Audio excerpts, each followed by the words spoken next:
business or are you running a business? Valuation is the ultimate KPI.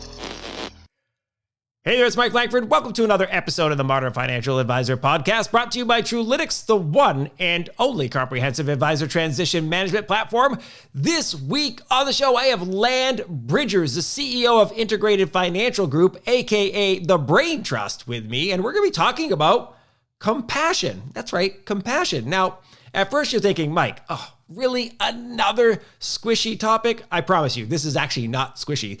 Land and the team are using compassion to build a very robust firm at IFG. And they use it not only to attract new clients and to better serve their clients, but they also use it to attract advisors and their teams to join the IFG family. So really, really cool stuff. And, at the root, this gets down to that word we talk about a lot on this show, culture, right? It's one of the things that is really important to the value of your business. It's really important in an advisor transition process, right? Advisors who are looking to join your firm or acquire your firm are concerned and interested in the culture of that firm. And if you are looking for somebody to take over the legacy of the firm that you've been spending your entire career building, you care about what they think about culture, right? Are they going to be the right cultural fit for your team and your clients, right? So this stuff is really, really important. Land and I have a fantastic conversations on the topic. And as you'll hear me say, he's got one of the best names ever, Land Bridgers. The dude should be a movie star. Anyways, you're going to love this conversation. Before we get to that conversation with Land, please do make sure you like and subscribe to the podcast on your favorite podcast platform, whether that's Apple Podcasts, Spotify, Stitcher, SoundCloud, Google Podcasts, the YouTubes, even Amazon now has podcasts. So you can find us basically everywhere you want to. And again, check us out on the YouTubes if you like to see video, because, the handsome factor, movie star good looks from Land, me, if you like bald guys, it's happening. Okay. All right. Also, if you have a question or a suggestion for a topic or a guest of the show, please do send those in. Podcast at Truelytics, really easy, right? Podcast at Truelytics.com, or swing by Truelytics.com and use that contact form, or just hit us up on the socials. I'm at Mike Langford everywhere. Truelytics is easy to find. Someone will get with you and we'll make sure we talk to you about, hey, are you a good fit for the show? Or is that a good topic for the show? Love to do it. Okay, let's get to the conversation with Land Bridgers. Well, Land Bridgers, so wonderful to have you on the Modern Financial Advisor Podcast. Welcome to the show, buddy. Thanks, Mike. I'm excited to be here. I'm excited to have you, if for no other reason than you've got the most movie star name I think we've ever had on this show. It's so fantastic. I absolutely love it. I'm like, this is amazing. It's great. You must get that a lot. People love your name. It's interesting. It's my first name's John. Land is actually my middle name, but I've always gone by it. So I went to college at Tulane University in New Orleans, and I was like, now's the time to change it. And after a couple of roll calls of someone trying to call me John, I was like, this isn't going to work. The other thing I get, if you think about it, Stone Phillips, Forrest Sawyer, I should be a host of Dateline or 2020, one of those shows. I love it. I really do love it. It is so funny. I've got a pretty, Mike is a very common name. And one could say it's one of the original names, all biblical in nature, right? It goes all the way back to one of the oldest names. So it's kind of funny. We have a very generic name, but we meet somebody who has a cool name, like, oh, that's badass. I like that a lot. So I'm going to like this guy immediately. So I'm thrilled to have you on the show. And you and I were we were getting revved up before we clicked the record button here. The thing that put us together is one of those, almost like a bit of a weird concept when somebody hears it at first. We're going to be talking a lot about compassion, and not only compassion, just like, hey, be nice to people. But at your firm, IFG, it's actually a core ethos, if you will. And well, I think most firm folks would agree that, it's good to be more compassionate. And some of the stuff we were talking about before we clicked the record button, you wish some people would take that to heart. Absolutely. In their at least in their day-to-day lives and how they're interacting out in the world outside of their house. I imagine some people are scratching their heads a little bit when I mentioned it in my intro that we're going to be talking about this as a cultural strategy. So let's dive in. Why is compassion so important for you and the team at IFG?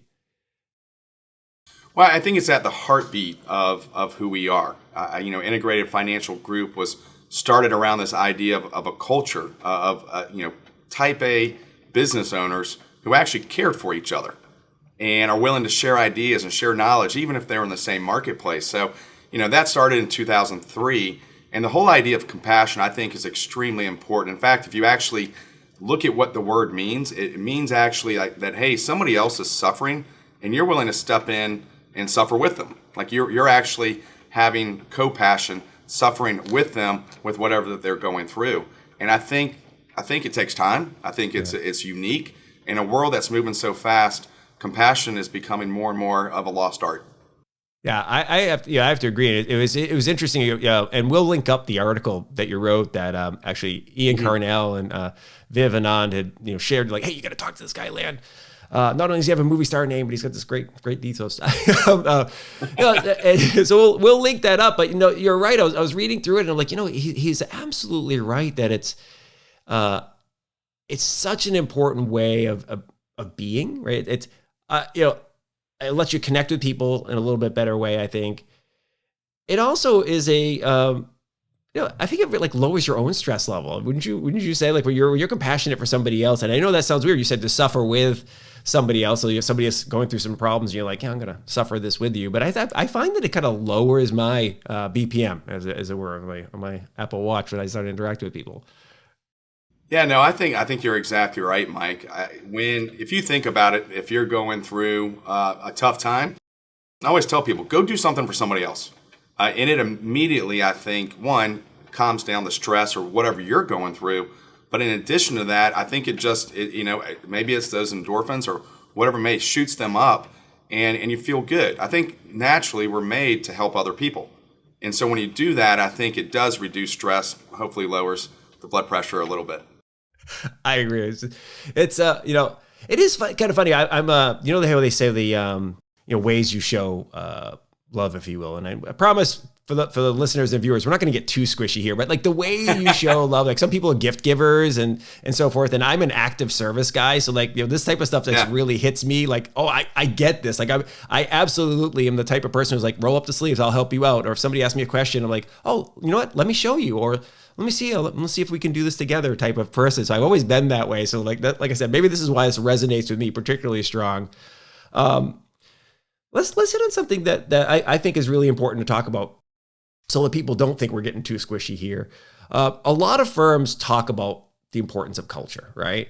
But I think if we're being honest, it's most of the time a little bit of lip service. It's kind of like some marketing speak, like, we've got a great culture here. Yeah. We like to make sure we take care of all of our clients and their individual needs and this type of stuff. And I don't think they're being malicious when they do that or deceptive, or I think at the heart, they're like, hey, listen, we're good people, we're compassionate people and so forth. But like I said, I think it's just kind of a surface level, little paint job that they put on the website or in their literature oftentimes, because just it feels good to say that. But culture is a real thing. It's really, really important for any business. It's what binds us together as people, like shared beliefs, shared interests, shared traditions, and sometimes shared experiences, right? They create the cultural glue, which is one of my favorite terms, like cultural glue that binds a relationship, right? And as we talk about all the time, you almost can't read an article or hear a podcast or see a speaker at a conference who doesn't mention, we're in a relationship business, right? And it is, right? Like this, we talk at TrueLytics as an example, it's an advisor transition business. And one of the things when we talk about succession planning or M&A, it's like, will those relationships stay? So the culture is so important in an advisory business. What are some of the things that you in the IFG team do to ensure that compassion, as you are, is part of the formula for that cultural glue that you have at the firm? Well, I'll take a step back first, and I believe just about every organization that starts oftentimes does start with a great culture. It's a new idea. Hey, we're in this together, band of brothers. Let's go do this. And it's a great culture. What happens over time is a great book called Mission Drift. And it talks about organizations, institutions that started off with an original mission, original culture, but over time they drifted away from it. I think Walmart's a great example of that. There's other organizations that were known for their culture, and maybe that has slipped away since then. And that's really the key. One of the things I'll say about IFG, whether it's our 1 year, 3 year, 10-year plan, the very first thing is that our culture is intact. It's a top goal in all things. So, as you grow, it becomes tougher to do that. And you have to be intentional about protecting the culture. But culture is real, is tangible. So some of the things that we do here at Integrated Financial Group, IFG, is when we bring new advisors on, it is a long vetting process. It is not, hey, you have revenue and you have a business and it sounds like you're doing good things for clients, come join us. No, it's we want to make sure that we're the right fit for them, that they're the right fit for us. We want to make sure that the kind of people who love their clients, love their family, love the industry, always want to be learning and getting better. And so it's a long, drawn-out process. We even involve the spouses, as an independent business owner. Whether or not you want your spouse to be involved, they are involved. And we've had to deal with that this past year when we've had some advisors that we've lost. And you're working very closely with the spouse. So when our front end, we call it a mutual selection process. And, I explain it this way. A lot of us and employers will look at it and say, hey, I have a crack in my dam and your finger will solve my problem. But very few companies will say, you know what, we're also a really good fit for you. And I think having that start from the start, that's the kind of people we're looking for. And we turn down about 90% of the financial planners we talk to, not because they're bad people, they're just not the right fit for us. Yeah. I'm so glad you went there and talked about the recruiting and vetting process before somebody comes into the organization and before even the family, right, is a component of that. It is so important, right? So often, times we get somebody into the organization, we're excited that they're here, and then you discover, oh man, this might have not been a good fit. And it's the old, like say you get into a problem if you fire too slow, right? It's like it's type of thing. Like you give somebody in and you're like, oh, well, maybe they'll change. So I love the fact that we're talking about, this vetting process because, as a sports fan, and particularly as a Boston sports fan, so the Celtics are my favorite team, culture has been an issue over the last couple of years where we've had some players who just didn't quite fit or were not meshing well. And it wasn't because they were bad people. I may disagree with some of their zaniness at times, but like, it was just, you could just see it. You could see like something was wrong in the culture. And as a result, the team was underperforming, right? Compared to what you would hope they would be. And so it was a little, I know it's sports and it's not a wealth management business, but one bad apple can spoil the bunch, as they say, type of thing. What are some of the things that you do in that vetting process that allow you to ensure, hey, this is the right person that's coming into the team? Yeah, I'll give you two examples. We have, and they actually came from financial planners that we said no to, and I think that's kind of an interesting way to look at it. There was a gentleman in Indianapolis who was just really a great guy, and I love what he said. He said, you all pick financial planners to join your group like a really good financial planner with a lot of experience picks clients. He doesn't pick every client. He picks out the ones he knows that he can help or she can help. And so I think that's an extremely important. And here's the other example. This was an advisor here in the Southeast, and I met with him 3 or 4 times. I had the founder of our company meet with him. I had another one of our financial advisors, a current advisor with us, meet with him to talk about his business. All to get to the point we spent hours with him for us to say, listen, we really like you, but your business and your focus doesn't really match up with who we are. We call it the brain trust, we're really focused on financial planning. And so I told him, I said, I just don't think we're the right fit, but I've already called this other group where I think you are a good fit, and they're expecting your call. So he thanks me, we get off the phone, he calls me back later that day and said, I spoke to the other group for 30 minutes and they made me an offer to join them. Why did you spend 6 meetings with me and say no? And they did it after 30 minutes. And it was just a fascinating thing. So we involve our current advisors. We have an advisor interview, a spouse interview. We do a business assessment where we're really digging deep into the business. And when you're talking to somebody, are they willing to learn? Mm-hmm. Are they willing to say they might not know everything? Because normally somebody who thinks they have it all figured out, is not going to be a great fit for our culture. Those who are wanting to learn and learn from their peers and share and be willing to care and share are really the key to the culture that makes us unique, I think, in the industry. I love that. I really do. And it's I was reminded of something the late Steve Jobs talked about. It's like, saying no is the most important part of his job, right? Is that, because it's easy to add features to an iPhone, to a watch, a computer, whatever. Once those features are out there, it's really difficult to take them away and deprecate them, right? Because, there's going to be some of your users, some of your customers who like them, but they may actually lessen the overall experience, right? And it's the old, I guess I'm quoting all the old business owners. If Henry Ford had asked customers what they wanted, they would ask for a faster horse or something like that. But it's, knowing, hey, this is the culture we want as an organization. These are our beliefs, and it can span everything. To your point, it can be like, hey, what type of business are you running? It can be what type of clients are you looking to serve? So here in Austin, Texas, we have a pretty diverse business base, like a lot of different industries. We've got tech, we've got healthcare, and we've got entertainment, right? So we've got a lot of that type of stuff. You could honestly see a firm where like, hey, listen, our businesses, we serve the tech industry. Like this is how we built up a really good support system and so forth for serving that industry. It's awesome that you want to serve musicians in Austin, but that doesn't fit who we are.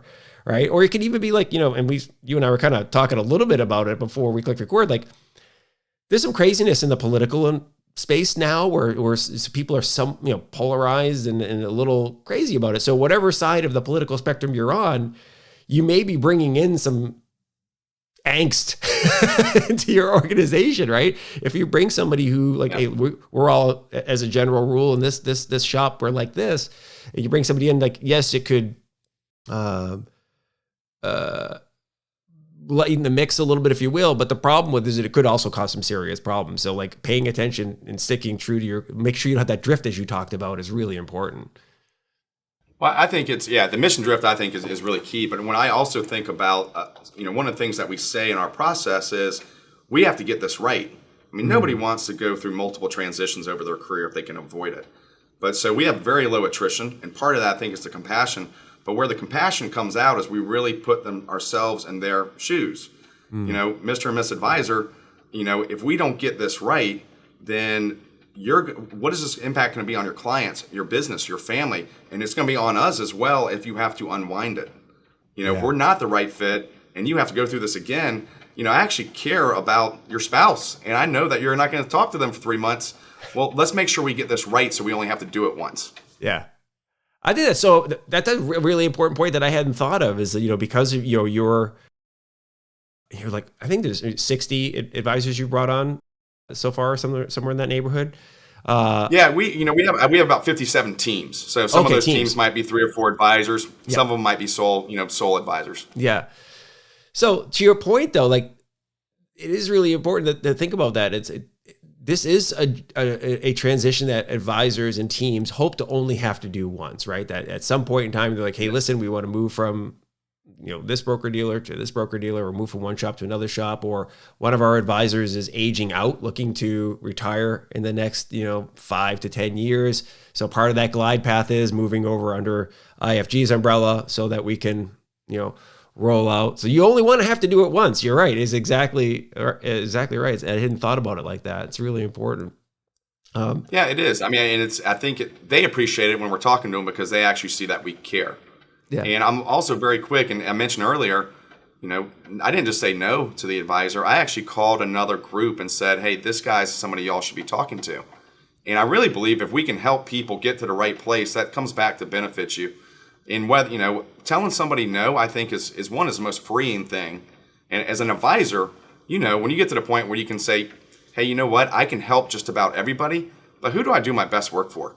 Yeah. Who do I serve the best? And having that as a mindset and having the compassion to tell somebody no, meaning that, hey, you're not really in my wheelhouse. I like you. You're nice, but it's not. There's somebody else out there who's going to be better for you and can serve you better. I mean, that's in essence compassion right there. 100%. I'm actually making a decision that's maybe going to cost me some potential revenue, but I'm doing it because I think it's the best thing for you.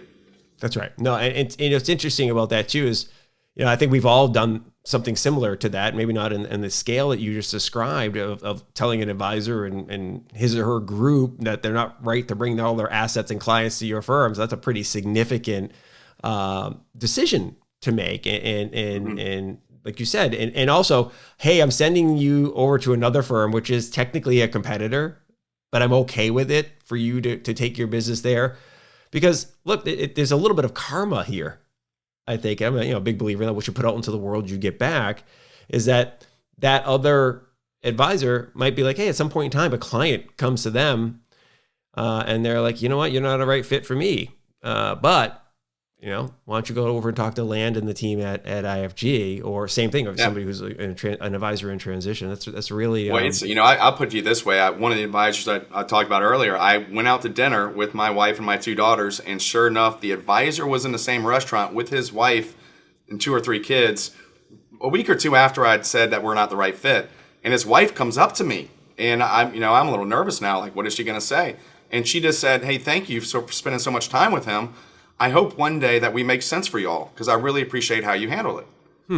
And that's who you want to be seen as in your industry, in your community, is somebody who does the right things for the right reasons. And again, I believe compassion is a big part of that. You mentioned that she's mentioned the whole hopefully someday type of thing, and we talked a little bit about cultural drift a while back. What about evolution of culture? Right. So, and it's really on top of my mind lately. And you and I were talking a little bit about some of the stats that recently came out with, women being a growing share of the workforce, and the recent study that showed 60% of college students are now women, and what are the implications of that now and into the future and so forth.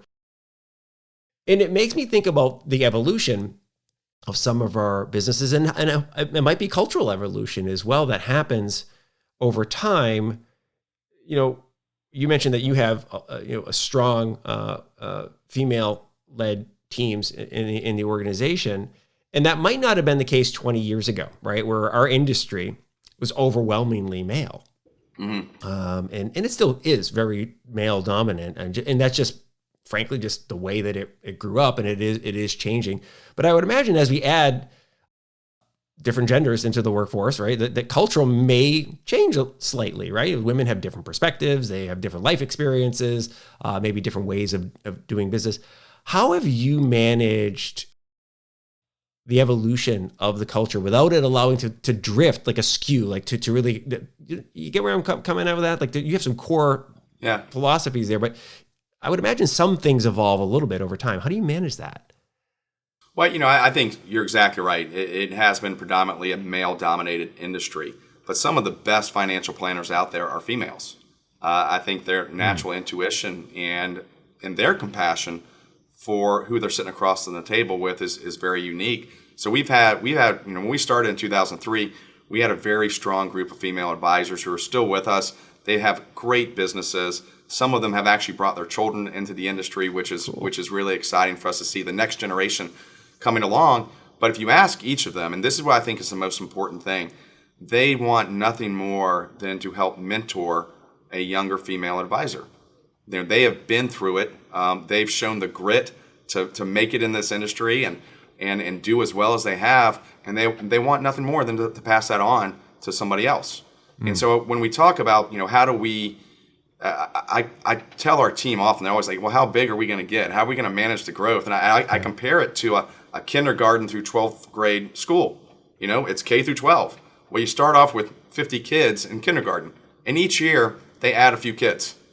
And by the time they get to be in 12th grade, maybe it's 150, 200 kids. Yeah. But if the original 40 said, well, I don't want anything to do with the new people coming in each year, then it's not going to be a very good culture.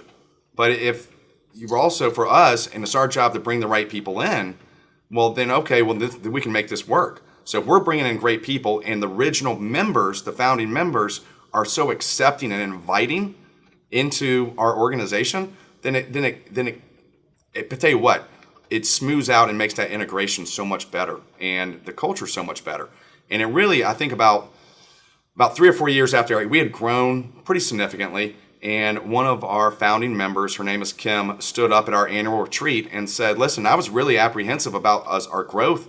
I know we needed to do it, but what was that going to do to our culture? She goes, but now that I've met the new people and what they're bringing to our organization, then I'm all about this. And kudos to you, Don, the founder, and Lan for doing that. So you got to have people inviting them in and not forming their own little clique, but you also got to be bringing the right people in.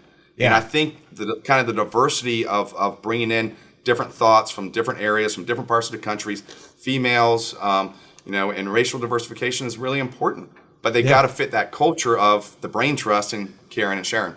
Yeah. Well, I love that. It's kind of, it is like a, integrated approach, right? Let's have to borrow your core term there. Like it's, hey, listen, we want to bring you in. We're open to bringing in new folks. We're very welcoming.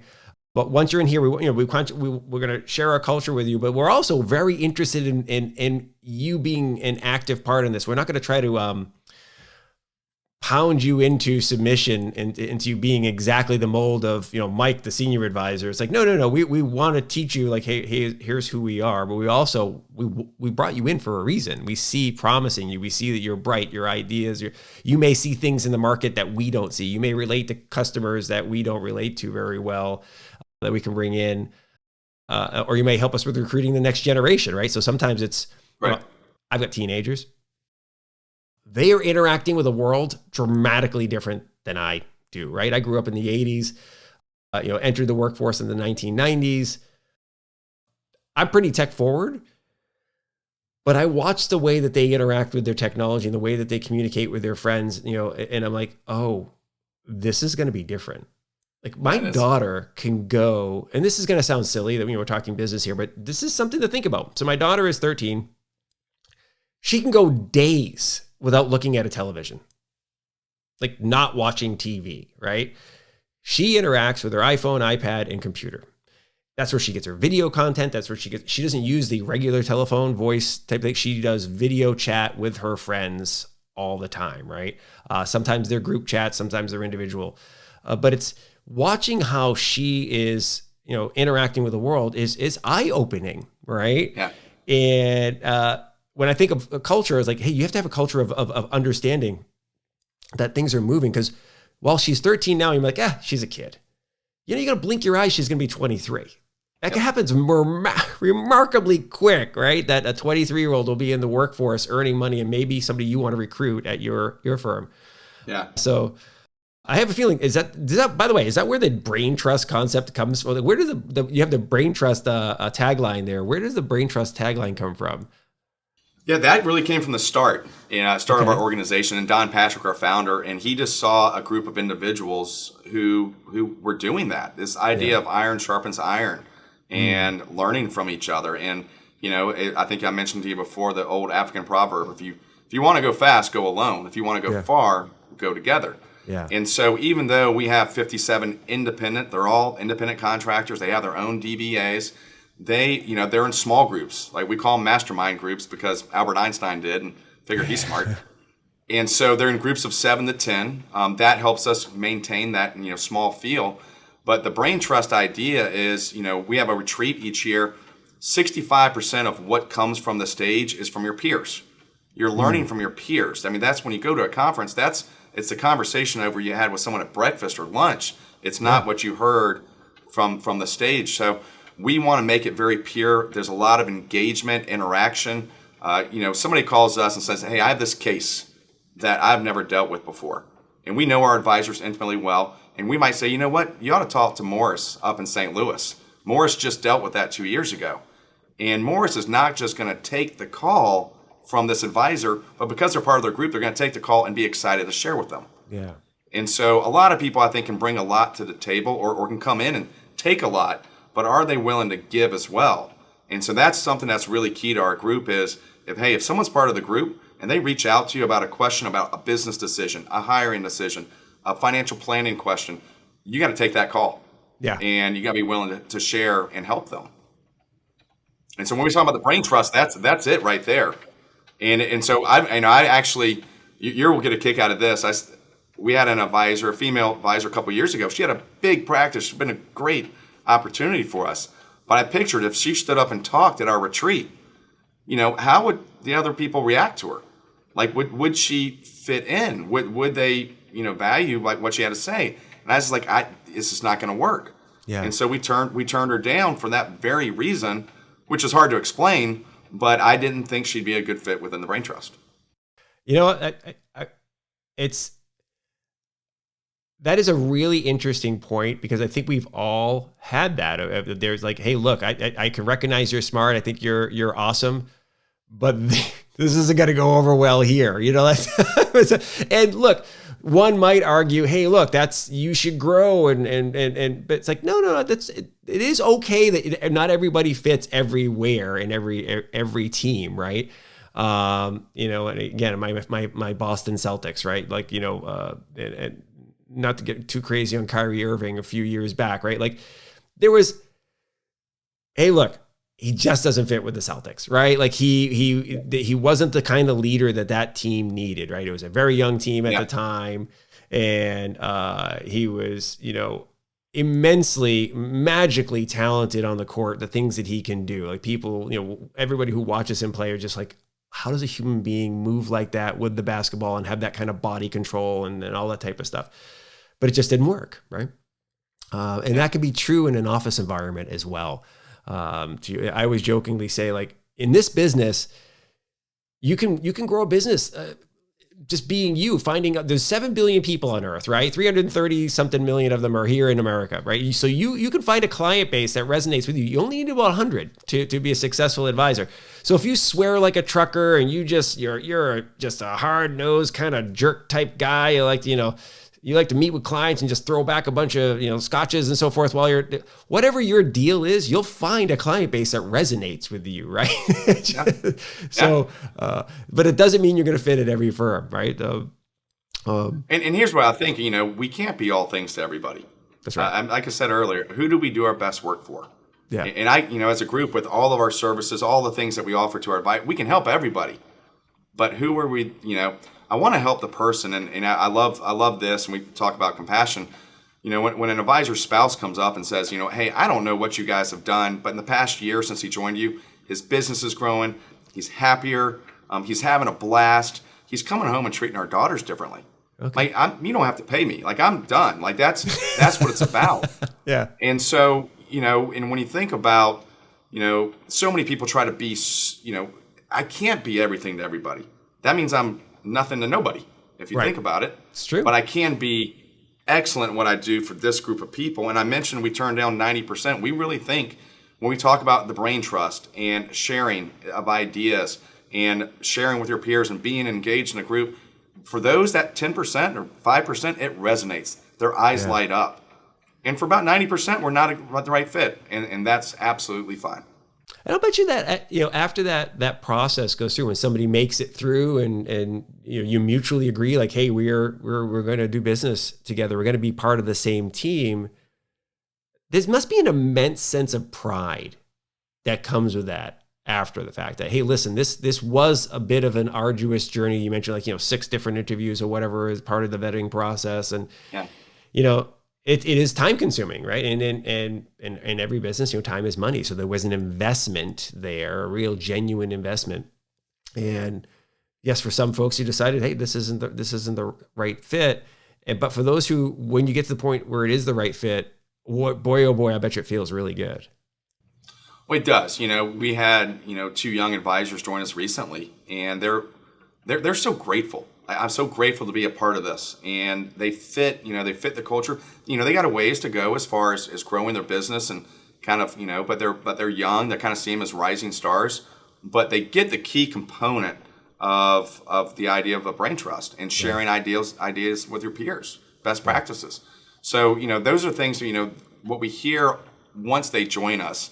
Hey, you guys completely under-promised and over-delivered. Or, you know what? I don't know if I can say this on air. You can edit it maybe.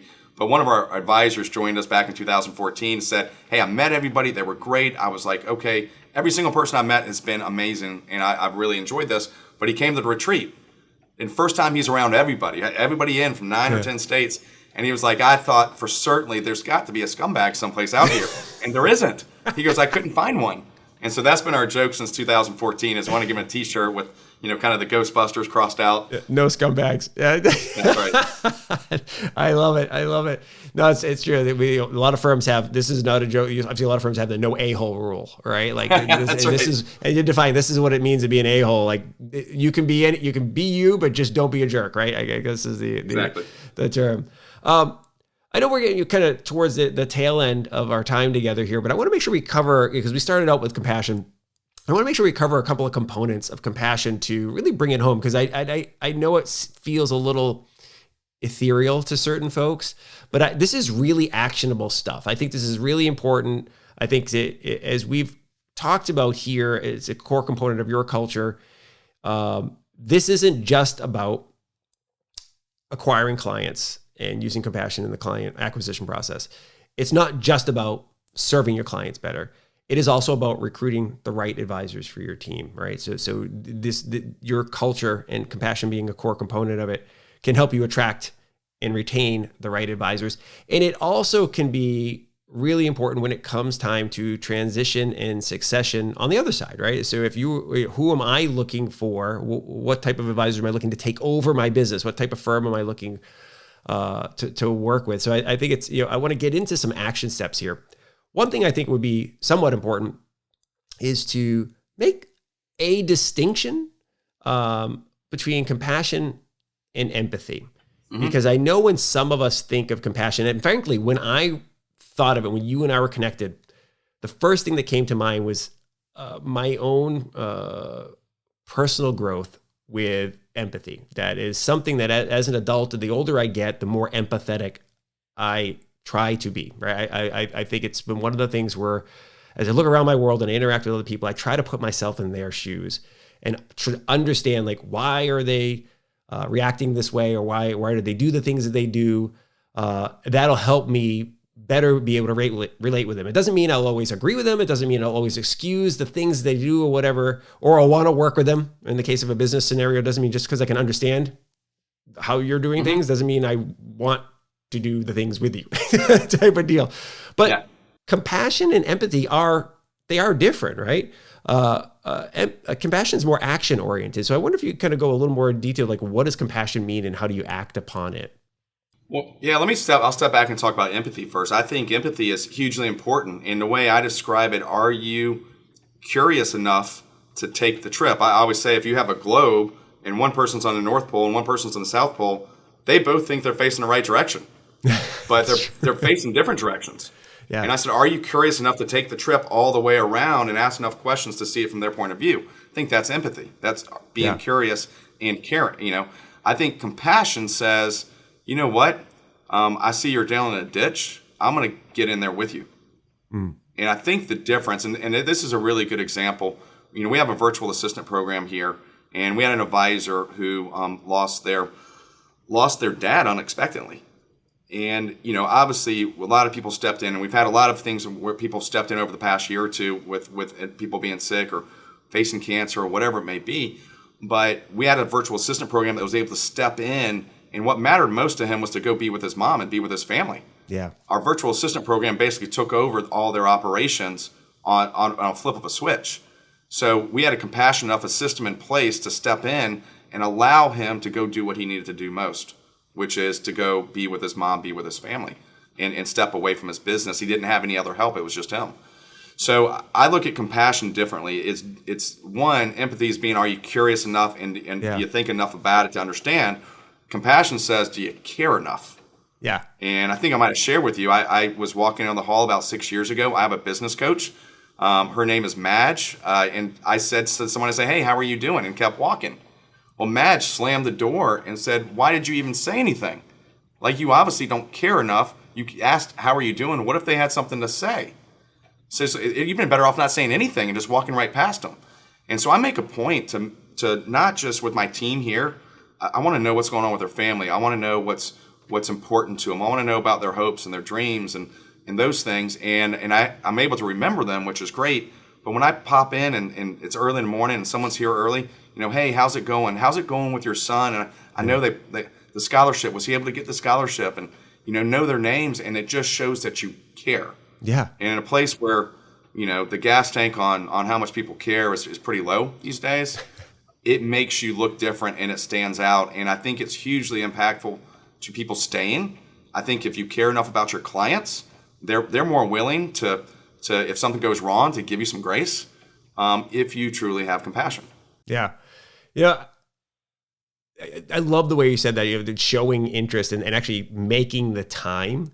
It's so important. People, to your point, we become somewhat transactional, and I think the world has moved a lot more in that direction. Whether it's online or think about every business you do business with, right? They're all becoming more transactional, right? It's churn them and burn them type of thing, and part of that is the result of technology is making things easier to do from your phone. Some of it is pricing compression in certain areas means like, listen, it's more expensive to spend more time with you because, I'm only earning less money with that. Yeah. But I think it is a winning strategy to show you care and to spend the time with them, because, I've got to imagine, and maybe this is one way we can talk about quantifying compassion a little bit. And I know it's not easy to put a hard number on it, but it's one of my things I love to do is take these soft skills and, hey, can we tie them to hard data, right? If any way possible. I would imagine your employee and advisor team retention rate are extremely high as a result of this type of cultural glue with compassion. Yeah, I would say even more so. I would say our team here, the IFG staff specifically, has hardly any attrition at all until someone retires. Yeah. Very similar with advisors. In fact, because of the compassion there, many of our advisors who it's time for them to go through a succession actually pick somebody else within our group because they already know them so well. It's a good story for the clients. But with the clients, and I'll put it to you this way. Let's say you've gone to a restaurant and they know your name when you come in, and they always get your order right, and you love going there because it's like Starbucks. Hey Mike, they know what you want. Right. When you have that bad experience, you're going to be like, gosh, you know what? Something was off today, or what was going on, and you actually care. You might even say something. If they didn't make you feel that way, what are the chances you go back? Right. And I really believe that having compassion for your clients allows for them, because the markets are going to turn. Paperwork is going to get messed up. Something is going to get dropped. It's just human nature, and it's just part of life. But I do believe if you show compassion along the way, and you know your clients well, and you know what's going on, and you're doing a great job showing the compassion, that your retention of them will stay pretty high as well, even if something goes off the rails. Yeah. Well, and to your point, something will go off the rails, either because of the paperwork and something getting messed up along the way, or in their life.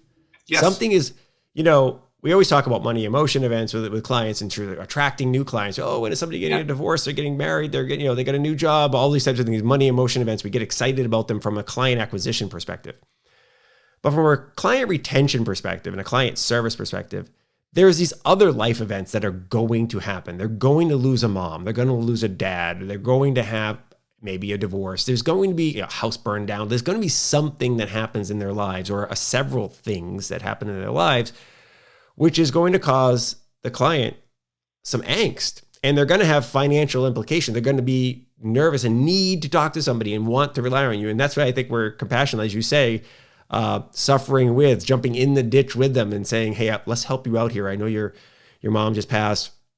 Let's talk about some of the things that we can do to make sure that, this transition helps. What can I do to help you in your time of need here? Really important and create monstrous goodwill, right? For not only for that client, but for potential for referrals and so forth. Well, it's, I put it to you this way, and I do think it goes back. We talked about people earlier, but Simon Sinek's book of why do you do what you do?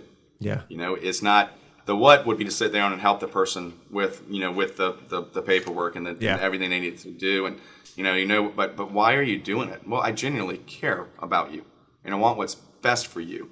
And, I think it's, again, I think it's caring, and you said it really well. The value and the currency of time. Yeah. I laugh. Handwritten notes. I don't know if you ever get handwritten notes anymore, but I try to write one a day. Simply put, because when you go to your mailbox and you see a handwritten note, it's the first thing you open. Yeah. Right? And because somebody took the time to write you a note, and it means a lot. And so I think it's those little things, but I do think when those days come, when it's really hard, and if you know somebody is willing, as you said, to get in the trench with you, that's really important. That you got to have those people in your life, and if you can surround yourselves with a bunch of people who think like that, then we had an advisor in his 30s, mid 30s, brain tumor, had 2 little boys, married. And what he said was, if I wasn't part of IFG, there's no way I could have gotten through this. And he's doing great today. His business is great. Wonderful. His boys are growing. And awesome story. But he talks about when that news came and, hey, I had a continuity plan in place. I had the IFG people stepping in. I had them sending me things, food, whatever it may be, but just simply a quick phone call. I remember I was there in the hospital when he woke up. It was one of those things. Are you willing to kind of drop what you're doing and show enough compassion? And that is truly felt by the person who's receiving it. I love it. I love it. I have one last thing I wanted to work in here, but it's kind of hard to follow that one because that's like such a perfect wrap on things. But I'm gonna throw it in here anyway, just to kind of make sure I cover it, because I think it's an interesting one for me, and you can tell me if I'm crazy, and we'll just edit this out. There's an old Zig Ziglar. And for those of you who don't know who Zig Ziglar is, he's a sales coach guy. He's like one of the most famous sales coaches and authors of all time. And he's got the sales technique called feel, felt, found. I think he invented it. He's gonna be inventing it for the purposes of the show. Let's put it that way. But it's one of those things that's often used to overcome objections during the sales process, right? It's hey, I know how you feel, and I felt the same way, but here's what I found. Right. It's a way of saying, hey, it's kind of an empathy approach, right? It's like, oh, I see how you feel. I felt the same way. And here's a path to a solution that I found. And it allows the person you're talking to, whether it's a client or a prospect to join the firm or whatever, to understand that, hey, understand you're a little nervous, or you got some challenges that you're seeing here, but we can do this together, right? We can overcome those, and this may be the solution. That has stuck with me for like 20 plus years, that feel, felt, found thing. And I use it in my life all the time. I use it with my kids. I use it like just in business. And I wonder, is there a similar approach that you use when it comes to taking action with compassion, right? To use it so that is there something that you use, like, you get where I'm going with this? Is there like a mantra, if you will, or technique you use? Yeah, you very similar to what Zig Ziglar said, and I've read a lot of his stuff, and I even know his son and daughter-in-law. They're great people, but it's I think I look at it this way, especially kind of that sales, and when that objection comes up, people really just want to be heard. Yeah. And our natural instinct, and this is how I play it out in my mind. Our natural instinct is, hey, well, let me tell you about my firm, and well, no, I'm happy where I am. I'm like, well, how can you be happy? You don't even know about us yet. And there's this immediate like tug of war that starts happening. Yeah. Or, hey, you know what? I like my wife's blueberry pie better than your wife's. Well, and then, now it's on, right? But it ends up being like a tug of war. And the terminology I coach our team on is this idea of drop the rope. You know what? Your wife's blueberry pie might be awesome, and I'd love to taste it. But would you try my wife's too? Yeah. And so let's say, back to my original example. Hey, you know what? I'm sure that you're happy where you are, and I think that's great. And the truth is, we're not the right fit for everybody. Okay, well I just dropped the rope, and that conversation changes. Well, tell me more about it. And so I think it's done in a compassionate way where I don't want to be in a tug of war with you. Yeah. In a conversation.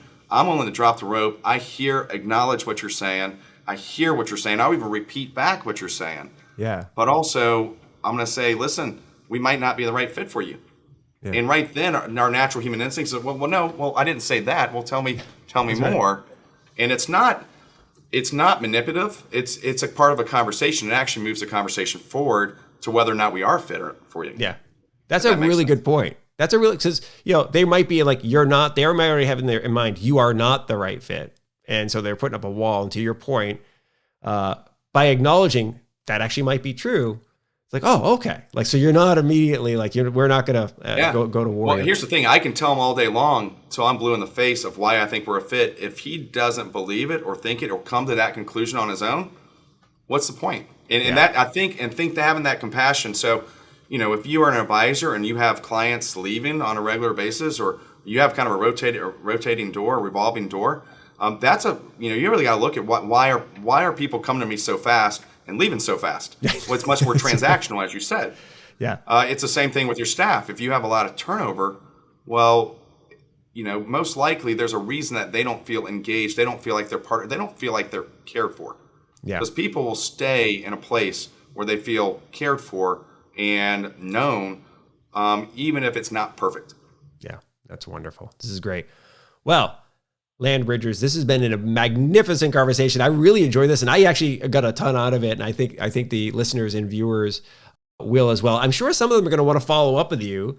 What is the best way for somebody to follow up if they want to learn more about you, the IFG, the Brain Trust team there? Yeah, it's pretty. We've made the website about as easy as you possibly can. It's thebraintrust.net. So thebraintrust.net is our website. Gosh, you can look me up, give me a call, shoot me an email. I love talking to people. So, and that's something I always tell people. Hey, my job's to find the right people, and I will certainly have the conversation with you. And if we're not the right place, I'm willing to help you find the right place. And I think that's really important. That's compassion in itself right there. Wonderful, wonderful. Well, thank you very much for your time today, sir. Loved having you on the show. Thanks so much, Mike. I hope you have a great day. Take care. You too. Thank you very much for listening to and or watching this episode of the Modern Financial Advisor podcast. It's always fantastic to have you with us.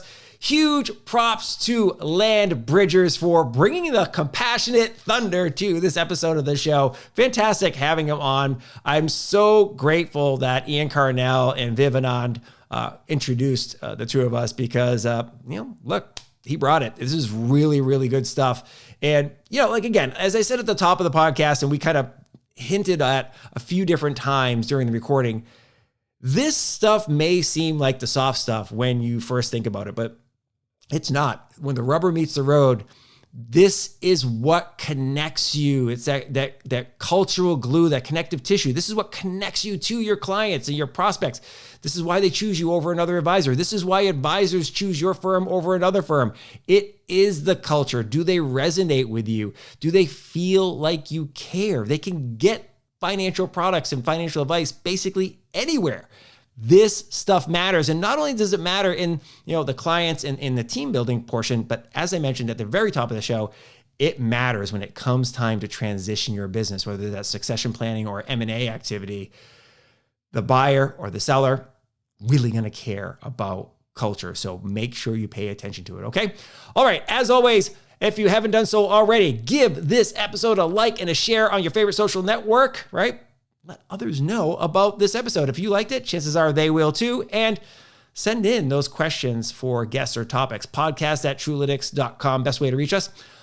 Until next time, please be safe and be nice to each other. We'll see you next time on the Modern Financial Advisor podcast. See ya. Bye.